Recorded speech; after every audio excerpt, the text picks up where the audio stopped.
established a fraud restitution fund for the victims of investment fraud. So joining me today is Janelle Mose, ARP ND Advocacy Director, to tell me all about it as well as who may qualify. Good morning to you, Janelle. Good morning. Thanks for having me. Oh, always welcome to come on here. Thank you for joining us here. So this new fund is relatively new, I guess, went into effect this year. Tell us a little bit more about it. It did. AARP, our strong focus has always been on fighting fraud and helping those over 50, to protect their hard-earned money. And so, yeah, you're right. Last legislative session, just in 2023, we worked alongside several legislators to help build on already existing statutes to protect vulnerable adults.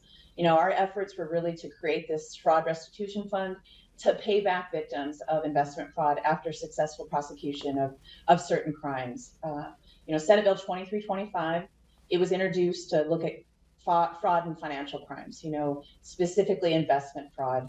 Crimes such as these, can create really financial devastation for so many older adults who often lose all of their hard-earned money because of a crime that's been committed against them. Absolutely. Nobody wants that too. So now I'm glad that there's this fund to show that there is a little bit of relief out there. But what does this mean now for all of us? You said specifically investment funds. So that's the one thing that we can use that money for. That is true. This is a fraud restitution fund. It'll be housed in the North Dakota Securities Department.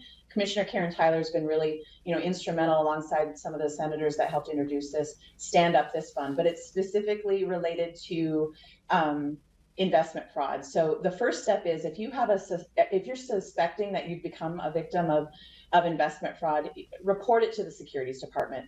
The fund is used in cases where a final order has been issued by the Securities Commissioner and there's no money to compensate a victim. So the first step ultimately is if you suspect it, report it to the Securities Department. Okay, so the Securities Department, absolutely. Now, what exactly does the fund or the fraud fund do? How does it work? Does it just simply give out money to those affected, or is there a little bit more to that? There is a process in place. Again, the first step is to report the crime. Often victims feel like, that they feel ashamed or that they shouldn't report it. But, the biggest thing is to know that as a victim, these criminals are very savvy in terms of the way that they, really look to vulnerable adults and ultimately commit those crimes against them. First step is to report it. The second thing is there's been $1 million designated to this specific fund that'll be administered by the Securities Department. You'll want to report it there. There'll be an application that the victim will fill out. There'll be some, work behind the scenes by the department to investigate the crime. But ultimately, the funding is set aside for victims, that the crime has been prosecuted. And at the end of that prosecution, all the claims are finished and there's no restitution available. So those eligible victims could receive up to $50,000 or 50% of the amount of money that was unpaid to them as a result of being a victim of crime. Okay, I'm glad you just answered that because that was going to be my next question. So there's $1 million set aside and you can receive a maximum of $50,000 strictly for investment fraud that pretty much happens. Is that the big takeaway?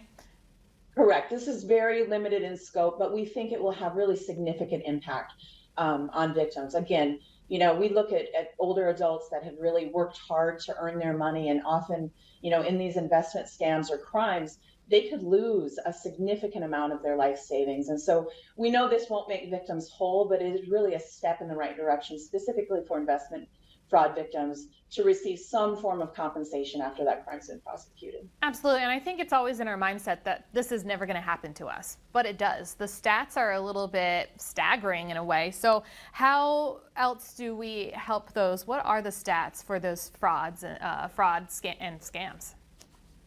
I think you're right. I was just speaking with some volunteers up in Minot at an event last night, but a recent survey from AARP found that 9 in 10 Americans 18 and older have been, encountered some sort of fraud in the past year. 1 in 6 of those have lost money as a result of that crime. And, of older adults, 1 in 5, are really the victims of financial exploitation with an average loss of $120,000. So if you look at that in total, this could be potentially very devastating for someone that's older and really has saved their life savings, and now they've become a victim and have lost that. So it's really a devastating impact.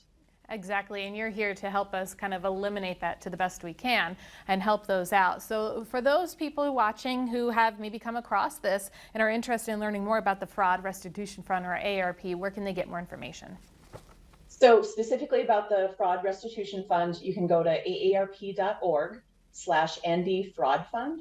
There'll be information on there related to the new Fraud Restitution Fund.